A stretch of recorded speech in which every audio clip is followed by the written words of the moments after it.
السلام علیکم، بسم اللہ الرحمن الرحیم۔ Hello and welcome. پاکستانیوں کو جب تک دھوکے اور کھوتے کا پتہ چلتا ہے وہ اسے کھا چکے ہوتے ہیں۔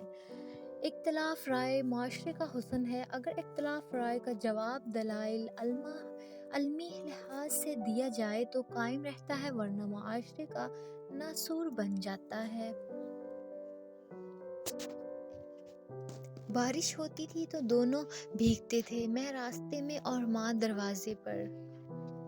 اچھی ویڈیوز کے لیے سبسکرائب ضرور کیجیے گا۔ دل صاف نہ ہو تو ماتھے پہ محرم نہیں داغ ہوتا ہے۔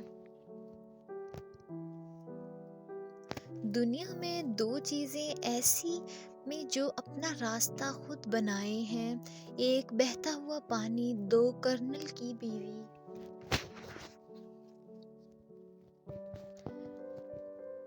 امریکہ نے جاپان پر ایٹم بم گرا کر سارا جاپان تباہ کر دیا، لیکن اس کے باوجود جاپان دنیا کا سب سے ترقی یافتہ ملک بن گیا اور اہم ایٹم بم بنا کر بھی مقروض ہو گئے، کیونکہ جاپان کے پاس بھٹو خاندان، شریف خاندان، زرداری خاندان، اسفندیار ولی خان اور فضل الرحمن جیسے کرپٹ اور چور لیڈرز نہیں تھے۔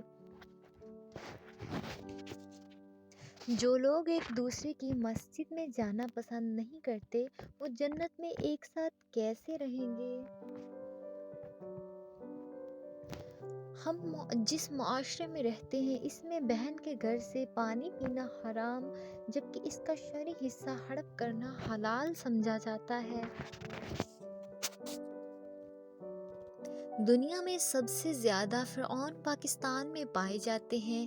ایک چھوٹے سے جونیئر کلرک کے پاس بھی اختیار آ جائے تو وہ فرعون بن جاتا ہے۔ آپ دنیا کی تمام عورتوں کو برقع پہنا دیں، پھر بھی حساب اپنی آنکھوں کا دینا ہوگا۔ پاکستان میں کھانے کا ادب صرف سربراہوں اور وزیروں آتا ہے، وہ خاموشی۔ مساوات کا سب سے بہترین عملی نمونہ ہمارا عدالتی نظام ہے۔ ہاں پر مرغی اور طرز دونوں کا برابر خرچہ ہوتا ہے۔ جگہ جگہ سے آنے کے لیے لائن لگی ہوئی ہے، جبکہ مطالعہ پاکستان کے مطابق پاکستان گندم پیدا کرنے والا دنیا کا 7واں بڑا ملک ہے۔ دنیا بھر کے ممالک میں امیروں کے ٹیکس اور غریبوں کی کفالت ہوتی ہے، اور وطن عزیز میں خرابیوں کے ٹیکس سے جرنیلوں اور سیاستدانوں کی کفالت ہوتی ہے۔ چائنا کی فوج بھی اگر چاہتی تو دشمن کے بچوں کو پڑھا سکتی تھی، مگر انہوں نے وہی کیا جس کی وہ تنخواہ لیتی ہیں۔ یا رب ہماری حفاظت کرنے والوں سے ہماری حفاظت فرما۔ جہاں خارہ دار تاریں اور مضبوط دیوار میں دیکھیں تو سمجھیں اندر آپ کے محافظ رہتے ہیں۔ ہمارے جنرل کشمیر کو آزاد کر آئے، اس لیے انہیں جاتے کہ پیچھے سے پاکستان آزاد نہ ہو جائے۔ اب جب سب دھڑے مل ہی گئے ہیں تو پارٹی کا نام بھی تبدیل کر کے محتاط فوجی مورمنٹ رکھ لیں۔